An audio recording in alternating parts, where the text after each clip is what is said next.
Salut à toutes, salut à tous, bienvenue dans l'OM Talking Geneva. Quel plaisir une fois de plus de vous retrouver cette semaine pour parler de l'Olympique de Marseille, notre club de cœur à tous. Vous pouvez nous suivre sur les réseaux sociaux, Twitter, Instagram et Facebook, sur la page Fan Club OM Genève. Vous la connaissez, la nouvelle page pour nous suivre. Pour m'accompagner, l'équipe du Talk qui est en forme ce soir. Allez, j'ai envie de commencer par l'expérience ce soir. Salut Richard. Salut, ça va. On est là, heureux de participer à ces débats enflammés. Ça va, Dodo la Saumure là. Salut Chris, quoi. Salut Chris, ça va bien? Ah bah moi ça va super bien, franchement, méga push ce soir. En plus demain, ça va être un super match, je le sens, donc je suis trop motivé là. Super, on en aura l'occasion d'en reparler. Salut Raph. Salut Rafi. Vous êtes chaud, on va parler bien sûr de ce qui s'est passé, du prochain match également. Et pour nous accompagner, nous avons la chance d'être avec un ancien joueur de l'Olympique de Marseille, un pur Marseillais, un vrai comme on les aime. C'est Loris Reina qui nous fait le plaisir d'être avec nous. Salut Loris. Salut à tous et merci pour l'invitation. Ça me fait plaisir toujours de débattre de l'OM. J'espère que tu vas bien. Merci infiniment. Moi, je revis quand j'entends un accent comme ça. Je revis. J'ai l'impression de renaître une deuxième fois. Eh oui, c'est le plus bel accent du monde, on peut le dire. Merci d'avoir accepté notre invitation, Loris. On rappelle que tu es un ancien joueur de l'OL, formé au club, Oui. Marseillais à naissance. On se s'entend encore dans l'accent. Tu es allé à l'AS Nancy, après. Oui. Au Servette de Genève, tu fais honneur à notre pays d'expatriés. Oui, et puis une année. Et puis tu as terminé ta carrière en Belgique après. J'ai fait un retour à l'OM entre-temps. Tu as fait un retour à l'OM et puis après tu étais en Belgique, c'est ça? C'est ça. Okay. Et d'ailleurs, petite question, tiens, Servette de Genève, c'était pendant les belles années où tu y étais, toi? C'était Alors, moi, j'ai connu une belle année sportive avec l'équipe. Pour moi, ça a été un peu plus compliqué. Mais oui, c'était une belle année. L'entraîneur, c'était Lucien Favre et on avait une grosse équipe. C'est ce qui me semblait. Ce que je voulais tout dire, je dis, mais là, il était dans les années où le Servette vraiment cartonnait à ce moment-là. Alors, on avait fait un super parcours en UEFA. Et puis, on avait Alexander Frey, on avait Hilton, on avait Thomas. C'est ça, c'était la grosse équipe. On avait une très belle équipe. Alexander Frey qu'on a retrouvé après par la suite au Stade Rennais en Ligue 1. Sacré chasseur de buts. Merci en tout cas d'être avec nous. On a hâte d'entendre ton point de vue sur l'actualité de l'OM. On va bien sûr revenir dans un premier temps sur cette défaite contre Lens, 3-2 et ce match qui a été avec beaucoup de rebondissements. On va analyser ce match bien sûr avec tous nos consultants et on parlera du match qui nous attend contre Galatasaray en Ligue Europa. Allez, on commence tout de suite avec ce match contre Lens. Une défaite au scénario bielesque, comme on dirait certains. Ça a été un match en 3 temps, messieurs. On a un début de match complètement raté, on prend un penalty très très rapidement d'entrée de jeu, puis un deuxième but, on est mené 2-0. Et puis finalement, l'OM revient dans ce match dans un premier temps avec un coup franc magistral de Dimitri Payet, puis un penalty juste avant la mi-temps, 2-2, donc doublé de Payet. Puis l'OM va sombrer en fin de match avec ce troisième but. Donc, une partie assez mouvementée. Qu'est-ce que vous retenez le plus de ce match? Richard, je te sens chaud là, pour commencer ce débat. Écoute, moi, je suis déçu, en fait. Je suis déçu parce que je pense que même si Lens a une belle équipe cette année, qui produisent du jeu, comme je l'avais déjà dit, qui se battent bien en défense, etc., et qui nous ont bien contrés, je pense qu'ils étaient prenables. C'est-à-dire que quand tu rentres en deuxième mi-temps, après que tu es revenu au score 2-2, c'est là où tu dois manger la pelouse. C'est incontestable. Quand tu remontes au score comme ça, c'est l'adversaire qui est affaibli. Et là, tu dois mettre le couperet final. Je ne dirais pas la muleta du torero, mais tu dois les achever. Et c'est pour ça que je voyais un 4-2 à la fin. Moi, je pensais qu'on allait en mettre 2 et résultat, on a été amorphe. Alors, je pense qu'il y a un petit peu de fatigue parce que moi, j'ai toujours confiance en cette équipe. C'est une belle équipe qu'on a cette année. Il y a beaucoup d'envie, beaucoup de joie de jouer, beaucoup de joie de jouer ensemble aussi parce qu'ils ont l'air de pas mal s'entendre. Et je pense qu'il y a eu un petit peu de fatigue. Mais bon, comme l'a dit aujourd'hui Sampaoli, on ne peut pas toujours trouver des excuses. Ça, c'est des points qui peuvent nous manquer en fin d'année. Et voilà, il y a eu le manque l'apport qui a manqué des joueurs.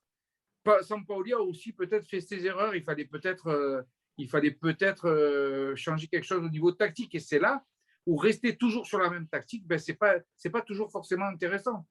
Donc, il y a des moments où il faut savoir s'adapter.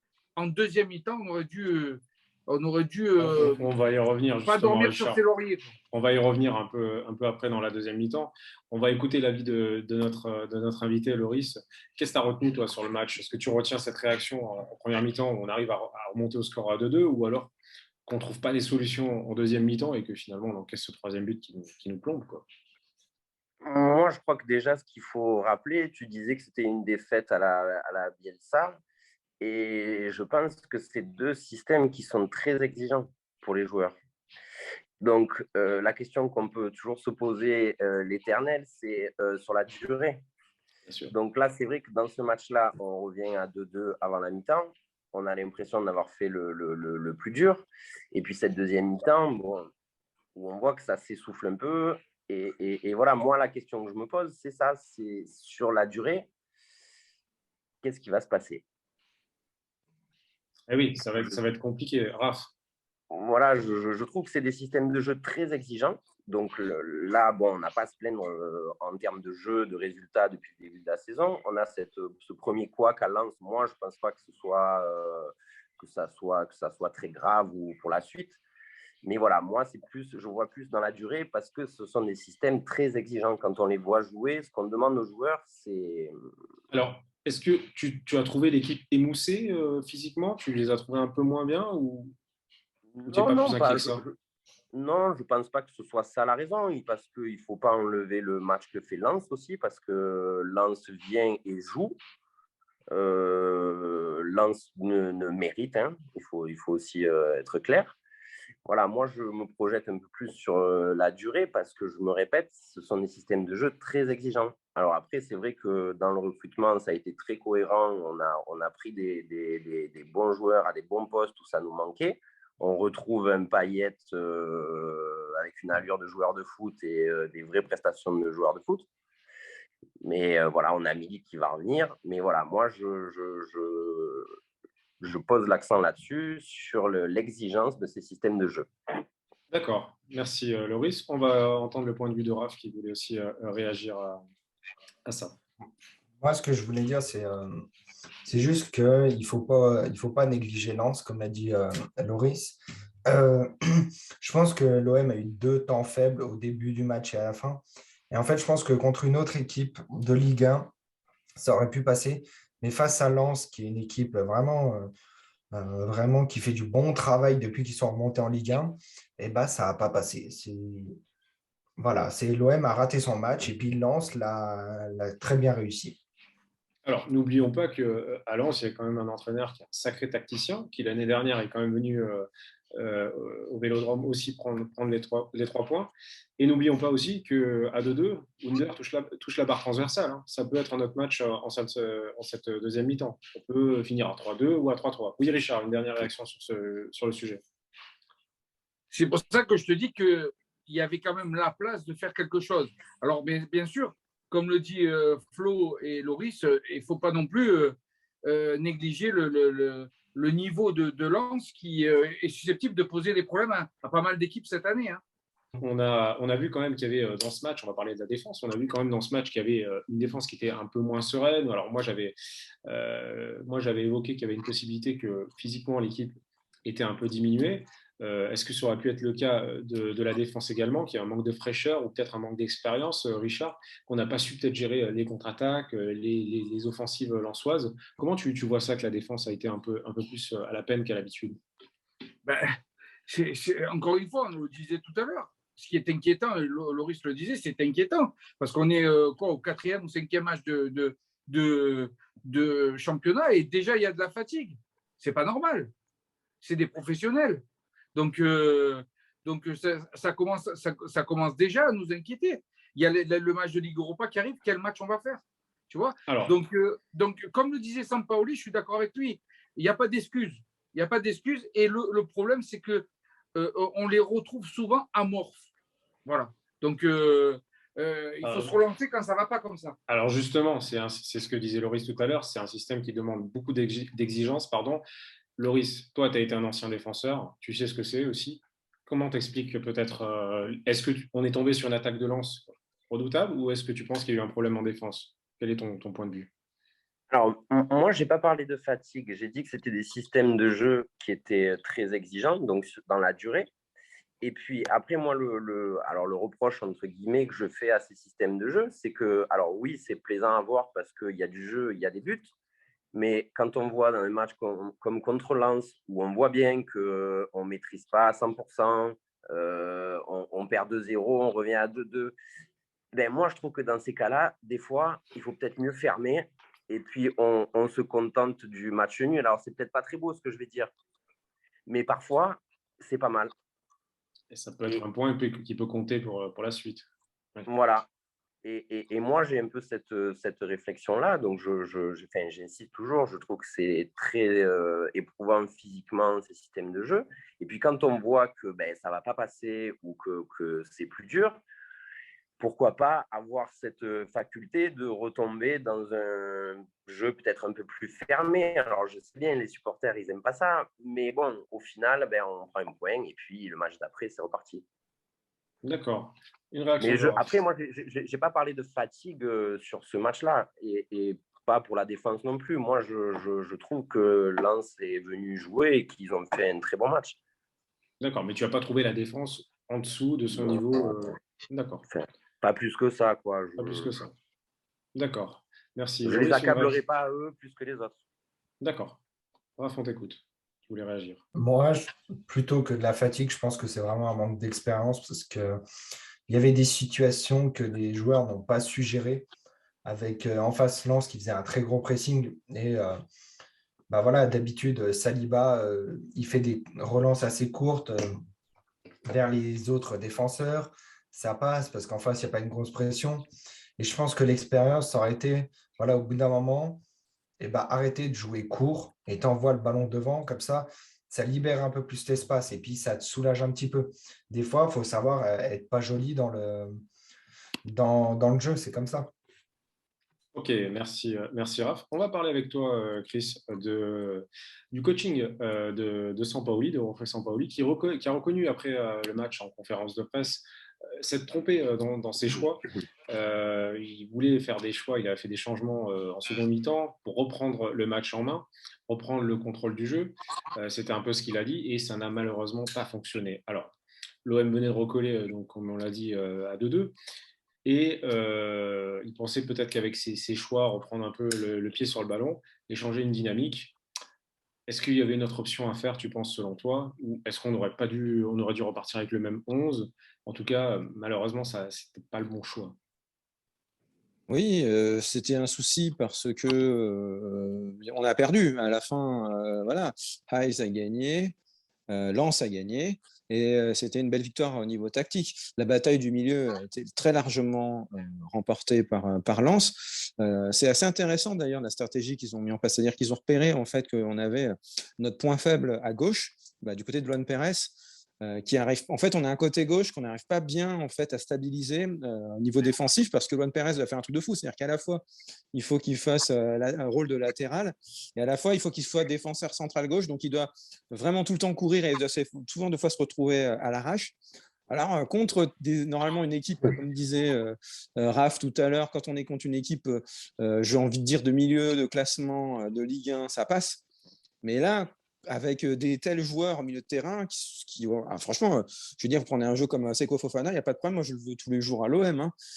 C'est des très grands joueurs en face. Je ne sais pas quel niveau va finir Lens, mais moi, c'est ce que je disais justement quand on en discutait là au bar Le Pickwick, là on se réunit, c'est que je suis vraiment étonné que Lens ne soit pas fait dépouiller à l'intersaison, qu'ils aient toujours leurs joueurs et qu'ils puissent en fait finalement travailler sur tout ce qu'ils avaient réussi à faire la première saison et de pouvoir vraiment aujourd'hui vraiment complètement décoller. Je ne sais pas à quel niveau ils vont réussir, mais ils vont finir vraisemblablement très haut. Et oui, c'est vrai que c'était cette bataille tactique qui a été remportée. Je ne sais pas si vous avez remarqué, c'était assez impressionnant. C'est-à-dire qu'il y avait toujours un système de deux niveaux. C'est-à-dire qu'ils avaient à la fois un pressing qui était très très fort sur nous. Et à la fin, en fait, il bouchait littéralement tous les angles de passe. D'ailleurs, moi, c'est ce que je me disais, c'est-à-dire que bon, faire ça, c'est bien beau, hein, parce que j'imagine que tout entraîneur rêverait d'arriver à faire ça, surtout contre une équipe comme l'OM. Mais après, de réaliser, c'est quelque chose d'assez énorme. D'ailleurs, moi, ce que je pense, c'est que je pense que Lens a gagné, mais ils sont passés très proches à la fois aussi d'une correction. C'est-à-dire que c'est bien de tenir ce genre de stratégie, mais si tu te rates, tu peux repartir avec dans la besace 4-5 parce que, en fait, en mettant un tel pressing, très rapidement, tu laisses des espaces derrière. Alors, ouais, c'est vrai que ça leur a réussi, puis ça les a même, je pense, dégoûté aussi au bout d'un moment. Ils ont remporté cette bataille tactique, ils ont gagné, bravo à eux. Et j'espère simplement tout cela va laisser un apprentissage à tous nos joueurs et qu'on soit meilleur, du coup, particulièrement demain soir. Ok, merci pour ton intervention. On va juste écouter le point de vue de Hugo, de Loris, pardon. Est-ce que tu penses, alors c'est toujours facile de dire après les matchs que le coaching n'est pas bon, hein, on est d'accord, hein, forcément. Hein. Alors, si le coaching de Jorge Sampaoli était bon, on aurait dit bravo Jorge Sampaoli. Mais bon, on va essayer de prendre un peu de recul. Est-ce que toi, tu penses qu'il n'y aurait pas eu quelque chose à faire? Oui et non. On est d'accord. Ce qu'on peut reprocher, c'est de ne pas avoir gardé la dynamique de la remontée au score. D'avoir voulu changer en deuxième, alors que de 2-0, on revient à 2-2. Mais bon, comme tu dis, tu peux toujours discuter des changements, quoi. Après coup, c'est toujours facile. S'il n'avait rien fait et qu'on avait perdu, on lui aurait reproché de ne pas avoir tenté. Là, il a tenté, il s'est planté, il l'a reconnu. Bon, amende honorable, je trouve. Et puis, c'est déjà bien. Ouais. Voilà. On a déjà eu dans le passé des entraîneurs qui ne reconnaissaient pas leur erreur de coaching, qui mettaient ça sur l'arbitrage. Donc, c'est déjà tout à son honneur d'avoir reconnu ça. Richard, toi, tu aurais fait quoi si tu étais Jorge Sampaoli? Tu aurais fait le même coaching que déjà moi, je m'en fous de la jeunesse de Dieng. Moi, Bamba, je le laisse devant parce qu'il a emmerdé la défense et c'est lui qui a provoqué le penalty pour Payet. Donc déjà, ça, c'est la première erreur que je n'aurais pas fait. Peut-être le laisser, peut-être pas tout le match, mais le faire sortir 5-10 minutes avant la fin parce qu'on avait besoin de lui. On avait besoin de lui. Harit, ce n'est pas son poste. Il le fait rentrer à sa place et ça ne joue pas. Ça joue pas. Donc, il fallait laisser Dieng. Il fallait de choisir entre deux tactiques. C'est-à-dire, soit on prend une tactique d'essayer de les atomiser et on joue tout pour l'attaque, soit tu es à 2-2, comme disait Loris tout à l'heure, tu ne veux pas perdre et tu joues ta défense et tu mets des défenseurs de plus, tu passes à 4. Tu passes à 4 et tu passes dans un système en 4-2-3-1 ou en 4-4-2. Et c'est là où il faut que Sampaoli accepte l'idée de remettre en question en cours de match sa tactique. C'est ce que faisait Courbis et ça fonctionnait très bien. Donc pourquoi se polariser sur une tactique quand il y a besoin d'une autre en cours de match? Vous voyez ? C'est très juste ce que tu dis, Richard, parce que justement, je voulais rebondir avec ça, avec Loris. Tu nous disais tout à l'heure, Loris, peut-être que si tu sens qu'on est bloqué, qu'on ne pourra pas aller plus loin, peut-être stabiliser ce score, ce match nul, parce qu'on ne va pas se leurrer, on ne peut pas gagner tous les matchs. Hein, oui, mais c'est ça. On ne pourra pas gagner tous les matchs. Peut-être qu'en changeant de tactique, tu gagnes voilà. aussi. Peut-être que Sampaoli aurait pu. Alors, encore une fois, c'est facile de le dire après le match, on est d'accord. Mais peut-être qu'on aurait pu se dire bon, ce match-là, on sent qu'on ne va pas le gagner. Peut-être autant prendre le point qu'il y a à prendre. Et peut-être que ce point pourra compter pour la fin de saison. Est-ce que peut-être qu'on n'aurait pas dû se raisonner comme ça? Alors, moi, c'est ce que je vous ai dit tout à l'heure, c'est ce que moi je pense. Sauf que le problème, c'est que des entraîneurs comme Bielsa ou Sampaoli, ils n'ont pas ça dans leur tête. Ils ont leur philosophie d'attaque, de jeu, de mouvement. Et je pense que lui, match à domicile, il ne raisonne pas comme ça. Après, oui, mais c'est pas en faisant sortir Dieng. C'est pas en faisant sortir Dieng que tu continues à jouer à l'attaque. Oui, enfin, je comprends, mais bon, il met Harit, c'est offensif. Après, fermer le jeu en milieu de deuxième mi-temps ou début de deuxième mi-temps à domicile, c'est pareil, si ça passe pas, on l'atomise après. Moi, c'est un ressenti que j'ai d'anciens joueurs parce qu'il y a des matchs que j'ai perdus où on ne se sentait pas bien et qu'en fait, il fallait verrouiller et puis on prend un point, se satisfaire du point du match nul. Des fois, on n'a pas le choix. Oui, mais je pense que ce n'est pas dans leur philosophie, moi. Tu parlais de Courbis tout à l'heure, c'est une autre philosophie. Voilà. Alors, en tout cas, ce qu'on peut retenir de cette défaite, c'est qu'on n'a pas été une défaite non plus, on a mal joué. Voilà, ça a été une défaite où l'OM a mouillé le maillot aussi. Je voudrais savoir ce que veut dire Raph, parce que depuis tout à l'heure, il fait des gestes avec sa tête. Et donc, j'ai envie de connaître son désaccord parce que ça m'intéresse. Vous voyez? D'abord qu'il n'est pas d'accord avec ce qu'on vient de dire, ça m'intéresse. Rapidement, messieurs, on enchaîne après sur Galatasaray. Mais parce que, moi, je suis désolé, au vu de la physionomie du match, il est obligé de tenter des changements offensifs à la mi-temps. Et alors, Dieng, je sais que Richard, tu l'adores. Et c'est un joueur avec un très gros potentiel. C'est pas que de l'adoration. Te leurre pas. Il est dangereux. C'est un garçon qui est dangereux devant. Et si on l'avait laissé, on aurait peut-être gagné le match. Maintenant, après, chacun voit quand il dit à sa porte. Rappelons que Dieng, il fait partie du clan DSK de notre ami Richard. Voilà. Ouais, non, mais Dieng, voilà. Au bout d'un moment, écoute, il a pris un risque. Je veux dire, si Harit il rentre, il te met un doublé, ça y est, tout le monde dit Sampaoli. Ouais, mais il ne l'a pas mis. Et oui, mais ça peut aller dans un sens comme dans un autre. C'est le foot, c'est comme ça. Moi, je suis désolé, je préfère encore cette idée de voilà, on est revenu à 2-2. Et bien, écoute, on va donner le tout pour le tout. Et si ça passe, tant mieux. Si ça passe pas, écoute, c'est pas grave. Mais au moins, on aura vu du truc. Mais garde Dieng et fait rentrer Harit. Et moi, je mets Harit à la place d'un autre milieu défensif pour jouer l'attaque. Pour qu'on ait plus d'attaquants. Mais tu ne vas pas déséquilibrer.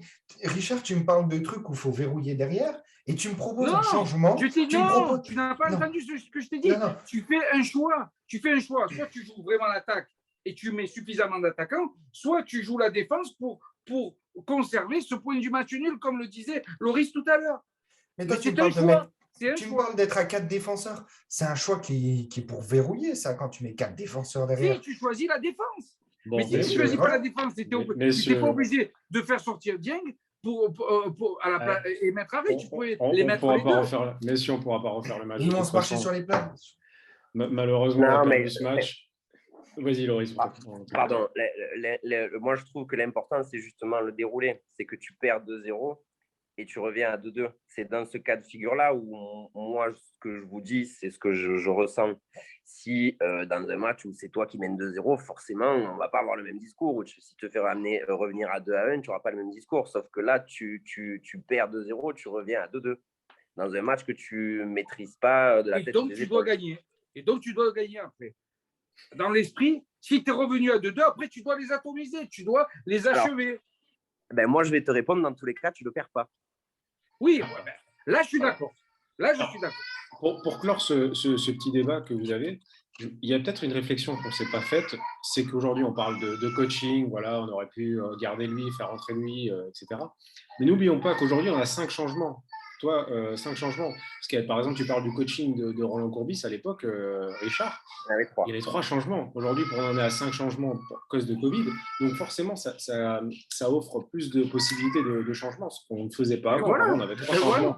On avait peut-être un joueur qui allait se blesser. Donc, aujourd'hui, c'est sûr que les solutions sont différentes. Alors, messieurs, on va continuer. On va parler du match qui nous attend en Ligue Europa contre Galatasaray. Déjà, est-ce que cette défaite face à Lens, elle pourrait motiver les joueurs encore plus contre ce match, vous pensez? Ou malheureusement, on ne va pas parler de doute pour une première défaite, hein, mais comment vous voyez l'attitude des joueurs, Chris, par exemple? Comment tu vois les joueurs rentrer sur le terrain au Vélodrome contre l'équipe turque? Moi, je pense vraiment qu'ils ont dû se prendre une grosse secouée par Sampaoli. Quand on voyait tout à l'heure la conférence, je l'ai senti assez ferme et je l'ai trouvé d'ailleurs un peu, assez inhabituellement, pas froid, c'est un grand mot, mais j'ai envie de dire avec une détermination que je n'avais encore pas vue. C'est-à-dire qu'il a quand même utilisé des mots forts. Il a dit que le match contre Galatasaray, c'est un match vital. C'est quand même des mots qui sont forts. Si tu as envie de mettre la pression à tes joueurs, tu ne peux pas faire mieux. hein. Peut-être que Loris nous dira après son ressentiment par rapport à là-dessus, mais dire avec le match est vital, c'est-à-dire qu'il n'y a pas d'autre choix. En gros, il faut le gagner. On ne faut ni le perdre, ni faire match nul, justement, celui-là, dans sa tête-là. Et puis, il a dit aussi autre chose moi, qui m'a vraiment impressionné. Et que je ne m'attendais pas. Tout à l'heure, on parlait de la fraîcheur des joueurs, qui est une vraie problématique. Je pense qu'à peu près tous les journalistes et tous les observateurs comme nous de l'OM se posent. C'est dans quel état physique ils sont. Et là, effectivement, il a fait cette fameuse diatribe là, dont on a un peu parlé tout à l'heure, où il disait que de toute façon, on est l'OM, on doit gagner les matchs, et puis on s'en fiche bien si on est fatigué ou pas. Et il a été un peu plus loin, c'est qu'il a dit quelque chose qui m'a impressionné, c'est qu'il a dit en fait, de toute façon, si tu es fatigué, t'inquiète pas, il y a quelqu'un pour te remplacer, il y a toujours quelqu'un derrière toi. Et ça me donnait un peu l'impression de dire, bon, ouais, t'es fatigué, bon, ok, pas de problème. Tu prends le banc et il y en a un autre qui va à ta place. Et du coup, c'est vrai que je me suis posé la question quand même de me dire, j'espère qu'on va pas avoir de blessures quand même, parce que c'est sûr, avec ce genre d'attitude, ça peut faire un petit peu peur, parce que tu peux te dire que du coup, les joueurs vont peut-être un peu se forcer quand même à y aller, même s'ils sont pas du tout en état pour y aller. Mais par contre, voilà, ta question, c'était sur l'état d'esprit. L'état d'esprit qu'il est en train d'inculquer, c'est un état d'esprit vraiment de vainqueur et en tout cas de conquérant. Merci, Enfin. Chris. Pardon, Loïs? Je dis enfin. Moi, j'aime bien ce discours. Alors, pardon, j'ai pris la parole. Tu es l'invité, voilà. Avec plaisir. Moi, je pense que quand il dit ce match est vital, il met la pression sur les joueurs, sur les supporters, sur tout Marseille. Et on a besoin de ça, des grandes soirées européennes. C'est bien là qu'ils fassent un peu chauffer le truc, moi, je trouve. Et tu penses que les joueurs vont rentrer comment sur le terrain? Moi, je pense que ça va être une ambiance de folie et qu'il n'y a aucun... je ne vois pas de fatigue sur un match comme ça. Je ne vois pas de souci mental.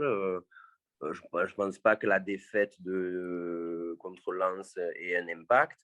Mais voilà, moi j'aime bien là, qu'il chauffe un peu tout le monde. Et puis après, comme quand il dit si tu es fatigué, tu vas sur le banc, c'est le football, c'est comme ça. Je ne suis pas choqué par ça. On est peut-être choqué parce qu'on n'entend pas beaucoup, c'est vrai, dans les conférences de presse, mais c'est comme ça. D'accord. Si tu es fatigué, tu vas te reposer, puis il y a les copains pour faire le boulot. Ah oui, surtout qu'il y a un bel effectif quand même cette année. Allez, oui, je peux intervenir. Oui, alors, bon, vas-y. Juste rapidement. Vas-y. Est-ce que vous nous entendez parler? Moi, franchement, je suis apeuré quand j'entends on est au mois de septembre, les garçons. Au mois de septembre, les mecs sont cramés. Qu'est-ce que ça va être au mois de juin? On va avoir 11 retraités sur le terrain. Oui, non, souvenons-nous là, je ne suis pas d'accord. Moi, je vais leur donner aucun crédit là-dessus. Hein. Je suis désolé. Hein. Il y a un entraînement, tu es professionnel, tu n'as que ça à faire dans ta vie.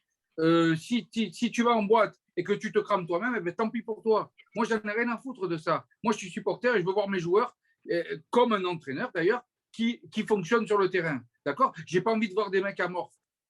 Jeudi, on joue contre Galatasaray. Moi, cette année, je veux être en finale de la Ligue d'Europa. Je veux être en finale. Je n'ai pas envie de voir des mecs qui... Voilà, on a refait toute l'équipe. Longoria, il a fait du bon travail. Et puis les mecs, d'un coup, ils sont fatigués. Non, je ne suis pas d'accord, les gars. Voilà. Alors, merci pour ton coup de gueule, Richard. On va donner la parole à Raph qui voulait réagir également. Oui, je voulais réagir sur tout ce qui a été dit depuis le début.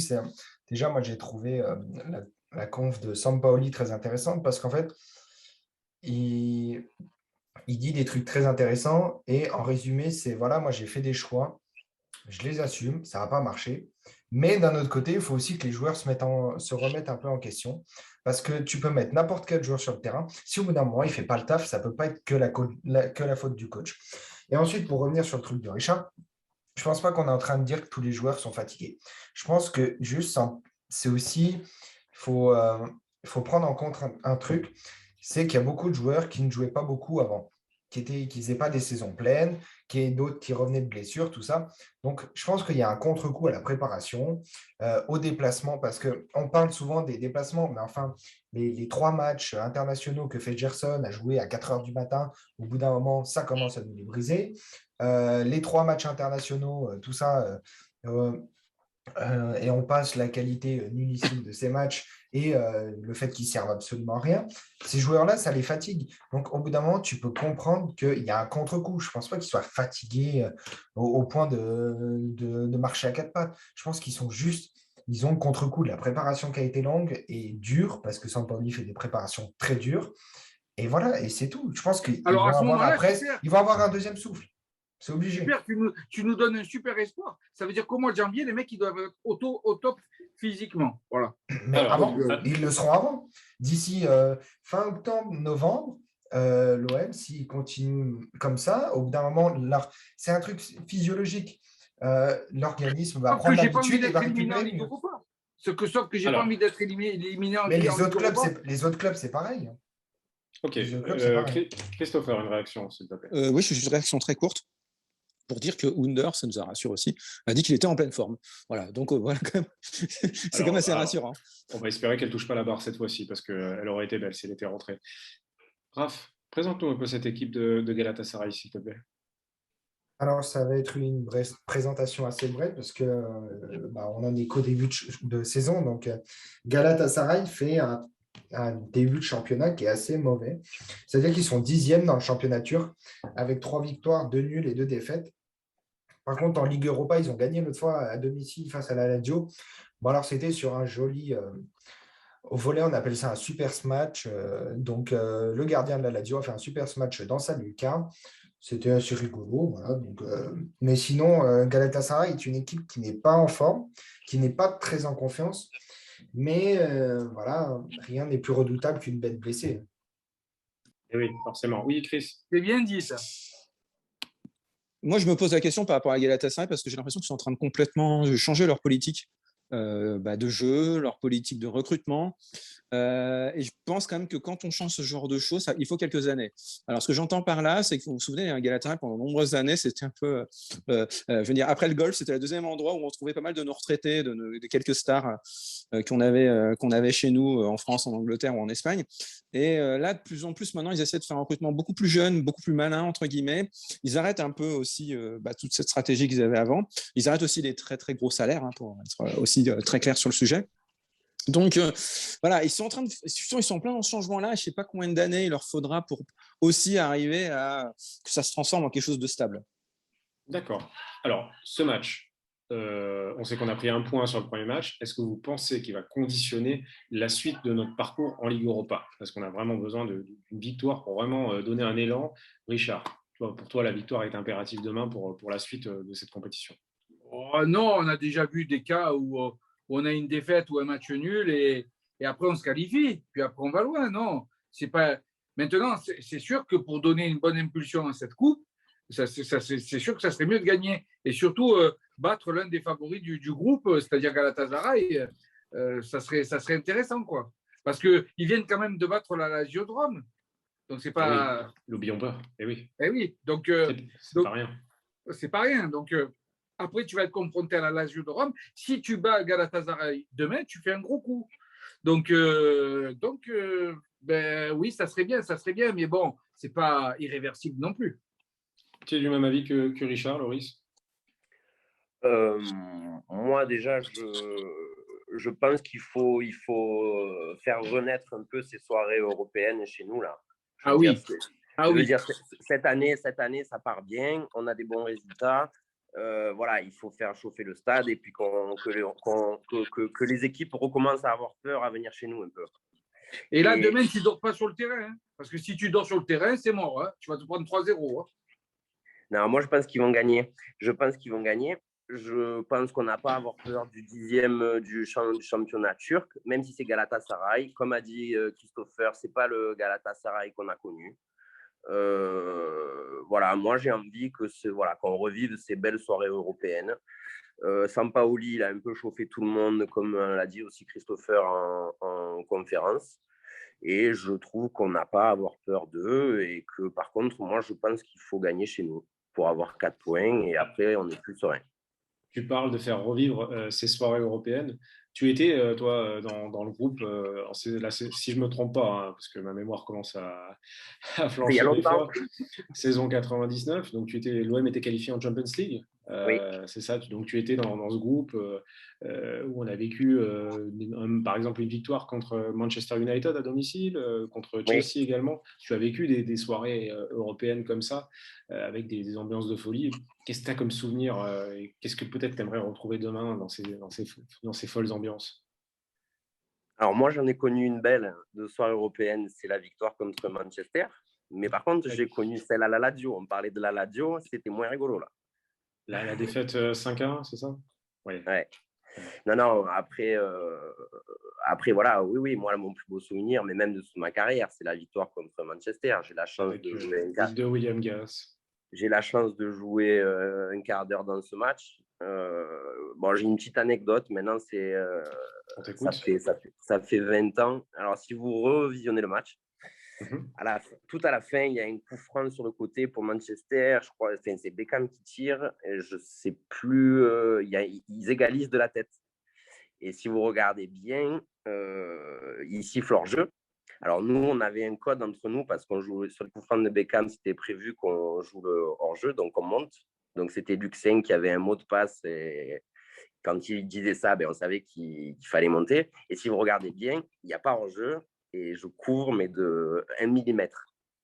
Ah, donc la VAR n'était pas là à l'époque encore. La VAR n'était pas là. Et tu étais au marquage de Beckham dans le match quand tu es rentré? Oui, moi je suis rentré. Je suis côté rentré gauche, il était côté droit. Et côté droit, tu étais au marquage du grand David Beckham. Bah, chapeau à toi, Loris. Et puis, j'ai envie de rester un peu là-dessus. Qu'est-ce que tu gardes de ça, en fait, justement, ce genre de grande épopée, en fait? Qu'est-ce que tu gardes de ça dans ton cœur? Voilà. J'aimerais en fait que tu en sortes un peu plus, en fait. Moi, je me souviens, après le match, on rentre dans les vestiaires et le stade faisait tellement de bruit que en fait, tout le monde est venu nous chercher et il nous a dit il faut remonter, quoi. Et là, oui, c'est les frissons, forcément, hein, contre le grand Manchester, forcément. Tu sais, des frissons, après, on en a. Vas-y, excuse-moi, vas-y. Non, après, j'ai connu aussi d'autres belles épopées européennes, avec le Servette, notamment. Ah bah oui. Et j'en ai connu une belle aussi en Belgique, aussi en UEFA, avec Wargame, où on sort de la poule, mais alors que un peu à la shérif Tripassol. Oui, c'est ça. Non, mais c'est ça, hein, on élimine le Lokomotiv Moscou en tour préliminaire. Et après, dans la poule, on a Sparta de Prague, Ajax et encore un club, et on sort de la poule. Et par contre, on tombe contre Newcastle. Alors, à l'époque, je ne sais plus si c'était le 16e ou 32e. Bon, on chute contre Newcastle, mais pareil, on était le petit poussé. C'était un bon souvenir aussi. Après, incomparable avec le Stade Vélodrome et Manchester, on est bien d'accord. Mais bon, c'était des bons souvenirs, ouais. Alors, pour clore ce petit chapitre, merci déjà de ton témoignage, de ces souvenirs. On se souvient, ce but de William Gallas qui transperce la défense, cette chevauchée de William qui va marquer, je crois que c'était Boschnich à l'époque, le gardien australien. Il marque une lucarne et un vélodrome en folie. Peut-être c'est demain, on aura besoin en tout cas d'avoir une énergie pour renverser cette équipe turque. Toi, tu penses que ça peut venir du public demain pour renverser Galatasaray? Oui, complètement. Alors, même si les Turcs ils sont habitués aux ambiances chaudes, je veux dire, nous, on est quand même réputés. Stade Vélodrome, Marseille, voilà, quand c'est chaud, c'est chaud. Donc, voilà, moi, je trouve qu'il faut qu'on retrouve ça. Mais d'ailleurs, moi, c'est une question que je me suis toujours posée. Est-ce que c'est le 12e homme? Ça existe vraiment? C'est pas un mythe juste pour faire plaisir aux supporters. C'est vraiment ça au pouce, quoi. Forcément. Quand il y a 60 000 qui chantent et qui poussent, forcément, ça pousse à se surpasser. Alors, Chris, tu nous as beaucoup parlé de l'équipe de Galatasaray tout à l'heure. Pour toi, pour les battre, tout simplement, est-ce que tu penses qu'on va, bien sûr, on va s'appuyer sur ce public qu'on a, notre public, mais est-ce que tu penses que tactiquement, tu vois autre chose à faire, en tout cas dans le jeu? Alors moi, je suis absolument persuadé que Sampaoli, tout ce qu'il veut, c'est revenir à ses principes. Il ne va pas en déroger, il va revenir. J'espère qu'ils ne vont pas faire les cons. Ils ont fait pas mal de séances vidéo sur justement ce fameux côté gauche et qu'ils vont trouver une solution par rapport à Luan Pérez parce qu'il se retrouve à chaque fois tout seul. S'ils arrivent à répondre à cette problématique-là très ciblée et puis qu'en même temps, ils reviennent aux joueurs qu'ils avaient, c'est-à-dire que par exemple, il y a des joueurs comme Guendouzi qu'on n'a quasiment pas vu pendant le match et qu'on retrouve un peu de verticalité. Moi, je ne me fais pas de soucis. Ça peut vraiment aller très vite et puis on peut vraiment mettre pas mal de buts parce que, encore une fois, je trouve que là, Sampaoli est en train de mettre une pression extraordinaire sur ce match. D'accord, merci. Oui, Loris, on t'écoute. Mais je ne sais pas, vous pensez là qu'en l'état actuel des choses, il faut jouer en fonction de Galatasaray? Moi, je dis qu'il faut jouer en fonction de ce qu'on a fait depuis le début, et puis continuer là-dessus. Justement, j'allais y venir. Est-ce que est-ce que tu penses qu'il va falloir qu'on emballe cette rencontre d'entrée de jeu en mettant beaucoup de rythme, beaucoup de pression, quitte à faire de l'attaque-défense, des contre-attaques, ou tu penses que tout simplement il faut mettre le pied sur le ballon et peut-être attendre le déroulement du match un peu?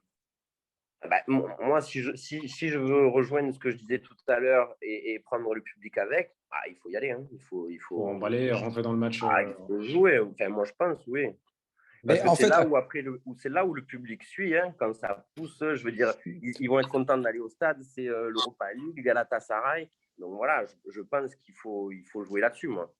Ok, Richard, comment tu vois? Mais en fait, Loris, si je dis Loris, désolé.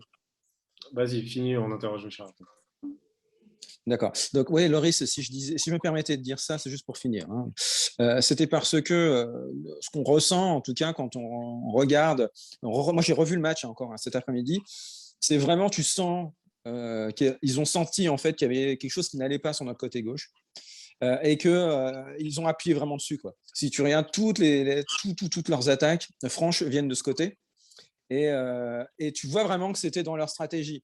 Moi, la seule chose que je dis, c'est que oui, bien sûr, c'est bien qu'on garde le même effectif, le même système et tout, mais il faut quand même essayer de corriger ce qui a mal fonctionné et essayer de trouver la solution. Voilà, moi, c'était juste ça sur lequel je voulais insister. Après, corriger ce qui n'a pas fonctionné, c'est pas changer son plan de jeu. C'est peut-être une association avec quelqu'un d'autre ou un placement tactique, mais pas changer son idée de jeu. On a longtemps reproché à l'OM qu'il n'y avait pas d'idée de jeu, qu'il n'y avait pas ci, qu'il n'y avait pas là. Là, je trouve qu'on part dans ce sens-là. Donc, allons jusqu'au bout. On a un projet de jeu un projet de jeu, voilà, exactement. Richard, on t'écoute. En tout cas, comment tu rentrerais dans ce match, toi? Je sais pas, pour cette histoire de projet de jeu, etc., il n'y a pas si longtemps, Titi Henry parlait de poison. Il disait l'OM est un poison. Moi, j'aimerais qu'on revienne à cette idée, qu'on empoisonne l'adversaire. Ça, j'adore cette idée. Être un poison pour l'adversaire, l'empêcher de jouer et en même temps être attaquant, attaquer. Ça, c'est magnifique comme philosophie de jeu. Sauf que ces 2 derniers matchs, on a perdu cette philosophie de poison. Et j'aimerais bien qu'on la retrouve demain contre Galatasaray. Les empoisonner tout le match. Et les empoisonner, c'est quoi? C'est les faire chier tout le temps. C'est les harceler. C'est pas déroger à cette tactique, mais les harceler. La balle au pied, les harceler. Alors, comment il verrait ça, notre ami Raph, notre ami tacticien? Non, je pense aussi qu'il faut faire quelque chose qu'on n'a pas fait depuis 2 matchs. C'est avoir cette contrôle du jeu et d'être un peu le maestro de cette rencontre. C'est-à-dire que c'est toi qui dois mettre le tempo, tu dois imposer ton rythme, tu dois être à un moment, faire un peu comme a pu le faire Guardiola avec City, pas hier, bien sûr, mais durant sa carrière. C'est-à-dire que quand tu sens que l'équipe en face est bien structurée, ce n'est pas le moment de lancer des brèches un peu partout. C'est comme si tu attaques à Château Fort et que tu décides de lancer les chevaliers avec les épées contre le pont-levis. Ça ne va rien faire. Par contre, quand le truc est baissé, là, tu les envoies.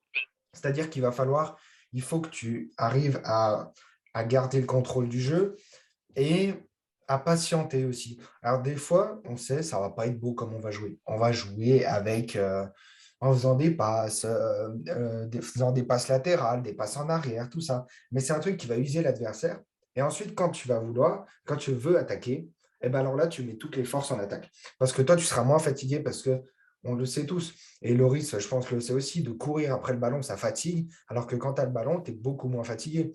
Donc, moi, je pense qu'une des clés demain, ce sera la possession et de comment on utilise le ballon. Parce que tu peux avoir le ballon et pas savoir l'utiliser. Mais si tu arrives à bien imprégner ton tempo, à bien maîtriser ton adversaire, le museler, je pense que ça passera par là. Et puis, je pense qu'on a un moyen de faire un très bon match face à une équipe de Galatasaray qui est assez peu expérimentée et qui, du coup, aura peut-être un peu de mal à gérer ses pressions. D'accord, merci. Allez, Chris, pour continuer. Oui, juste à noter, pour rebondir sur ce que dit Raph, il faudra quand même faire attention parce que justement, Sampaoli a vanté beaucoup en fait, les qualités de Galatasaray sans le ballon. Donc, ça signifie qu'il pourrait nous poser exactement le même genre de problème que Lens nous a posé. C'est pour ça que je revenais avec cette histoire de côté gauche, moi qui m'angoisse un peu. Donc, voilà. Donc, malheureusement, même si on essaie de développer de la possession, il pourrait quand même nous poser problème. Enfin, en tout cas, de ce que j'en ai compris, de ce que disait Sampaoli. C'est toujours ces problèmes de tactique. Ces problèmes de tactique qu'il faut s'adapter à l'adversaire. Voilà. Une dernière fois, Loris, toi qui es notre ancien arrière-gauche, ancien numéro 28, je ne me trompe pas. C'est ça. T'es inquiet sur le côté gauche défensivement ou pas plus que ça? Parce qu'on y revient quand même beaucoup depuis le début de l'émission. Ouais, mais le côté gauche, on y revient depuis combien d'années? Eh oui. Après, je reviens aussi 2 secondes sur ce que disait Raphaël. Il a raison, et c'est ce qui est très dur dans le foot pro, c'est la gestion des temps faibles et des temps forts. Et ça, c'est quasiment le plus dur, savoir garder la balle sans forcément attaquer à tout va. Il a raison. Voilà, c'est la gestion des temps faibles et des temps forts. Après, pour le côté gauche, non, moi, c'est pas que je sois plus inquiet que ça. Je pense que. Non, c'est un faux problème, ça. Ouais, je pense qu'il y a une solution à trouver, mais ils vont la trouver. Est-ce que c'est un changement d'homme? Est-ce que c'est l'association de 1 ou 2 joueurs? Voilà, je pense qu'ils vont trouver la solution. Parce que de toute façon, Lopez, il n'est pas spécialement lent. C'est un garçon qui apporte beaucoup. Bon, voilà, il y a peut-être des réajustements à faire, c'est tout. Mais je ne pense pas que ce soit le côté gauche qui soit le principal problème. Alors, Chris, on va conclure. Oui, pour rebondir sur ce que disait Loris, l'espoir, en fait, c'était peut-être que c'était le manque de Camara qui créait justement ce problème. Justement, est-ce que le fait qu'il y ait le retour de Camara, en espérant qu'il soit titulaire, va pas justement, va complètement, en fait, finalement, supprimer le problème qu'on a vu du match contre Lens, et finalement, va justement nous revenir avec un Luan Pérez qui peut se permettre de monter ses chevauchés fantastiques et d'utiliser toute sa capacité de relance. Alors, on a beaucoup analysé ce match. Quel va être le score? C'est la question que je vous pose à tous. Raph, on commence avec toi, ton petit pronostic sur ce match, s'il te plaît. Moi, j'ai un peu de mal parce que ce week-end, j'ai raté tous mes paris, tous mes combis, tout ça. Donc, je commence à avoir un peu de mal avec les pronos, tout ça. Alors, J'ai limite envie de donner une victoire à Galatasaray pour qu'on gagne. Tu vois, Non, mais si j'ai envie d'être objectif, je pense que ça va être un match très serré. Je ne vois pas une grosse victoire d'une équipe ou de l'autre. Je pense que ce sera un 2-1 pour l'OM. 2-1. Chris. Pareil, 2-1 aussi pour l'OM. 2-1. Richard. Oh, moi, je dis un bon 2-0. Un bon 2-0. Un bon 2-0 des familles. Loris, ton petit pronostic. Alors, au début, je voulais dire 2-1, mais bon, c'était pris. Mais non, 2-0, moi aussi.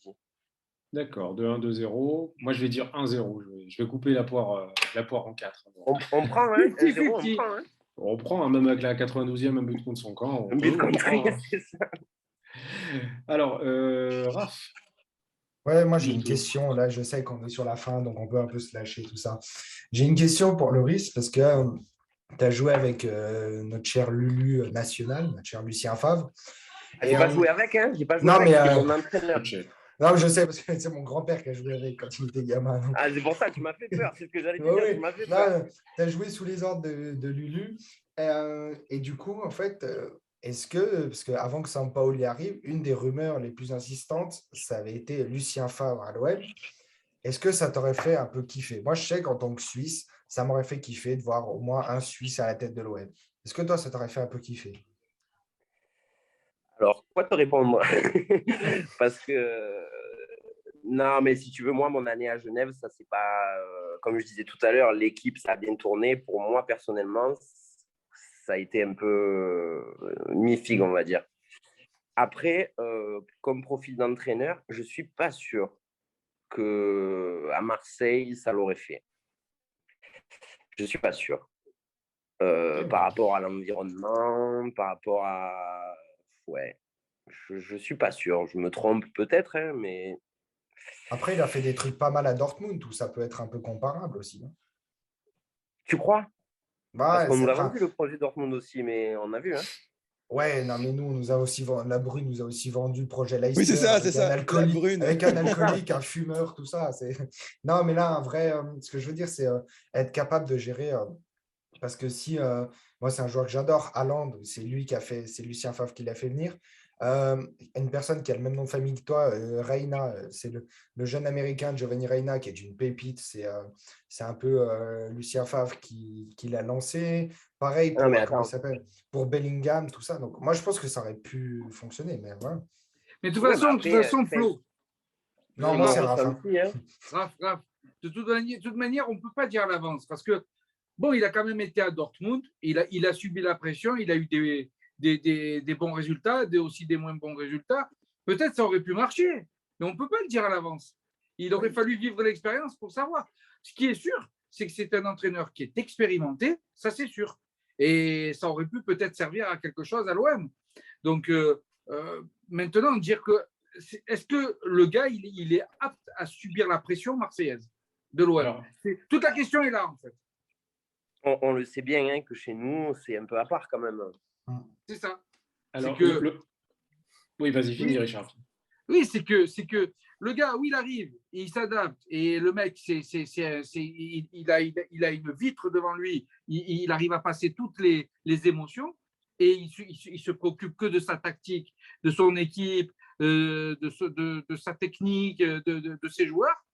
Et là, il a une chance, soit il lui faut un truc pépère tranquille, et là, il ne peut pas continuer à l'OM. Alors, juste un mot, Loris, tu nous as dit que ton expérience au Servette n'était pas peut-être la meilleure que tu as eue pour toi sur le plan personnel. Est-ce que quand même tu retiens un bon souvenir de la ville de Genève, et puis peut-être que tu viendras nous voir un de ces quatre pour boire un verre? Oui, moi j'ai un super souvenir. Non, après je dis ça parce que j'ai pas trouvé de maison. Le club m'a pas trop aidé, donc j'ai fait 1 an à l'hôtel. Ils m'ont changé 4 ou 5 fois d'hôtel dans l'année. Alors attention, l'hôtel, on peut croire que c'est bien, mais quand on est joueur, on aime bien être chez soi, pouvoir se faire son repas. Et puis voilà, après, quand il m'accueille, Favre, le premier entraînement, c'était compliqué, quoi. Il m'appelle dans le bureau, il me dit, je sais pas pourquoi tu es là, ils se sont mis d'accord entre présidents, moi je te voulais pas. Voilà, ça a commencé comme ça. Ah ouais, sympa, ouais. S'il fait ça à peut... l'OM, par exemple, ça va chauffer. Pardon, j'ai pas J'ai dit, s'il fait ça à l'OM, par exemple, ça va chauffer. Ouais, alors à l'époque, il y avait Alain Scoro qui m'avait suivi aussi, croate. Oui, exact. Il y avait Dil aussi, vous vous souvenez, le Brésilien Dil? Oui, qui était arrivé. Mais je crois que lui, il a fait dans l'autre sens, lui. Il était arrivé pour jouer avec Fernandao. Voilà, il avait fait dans l'autre sens. Il devait jouer avec Jardel, qui n'est jamais arrivé, et puis finalement, il a joué avec Fernandao. Voilà, et après, on a regretté Fernandao. Oruma, il a fait le trajet inverse aussi. Enfin, voilà, non. Après, moi, il y avait une certaine connexion entre les deux clubs, oui. Oui. Mais attends, il t'a dit ça après les entraînements, après t'avoir testé ou avant? Avant le premier entraînement. Non, ça, je suis pas d'accord. Là, je suis pas d'accord. Là, je suis carrément pas d'accord. J'ai rien contre Favre, les garçons, mais là, je suis pas d'accord. Loris, après, on m'a dit que lui, c'était sa façon de un peu piquer les joueurs et tout. Sauf que moi, je me suis retrouvé là-bas à 20 ans. J'avais commencé un peu en pro l'année d'avant avec l'OM. Enfin, voilà, ça n'a pas marché sur moi, en tout cas. D'accord. Loris, qu'est-ce qu'on peut te souhaiter pour la suite? Qu'une victoire demain, déjà. Et sur toi, sur le plan personnel, est-ce qu'on peut t'apporter quelque chose, te souhaiter quelque chose, en tout cas? Que je vende plein de maisons. Alors, on le rappelle, tu es dans l'immobilier, du coup, oui. dans la région marseillaise?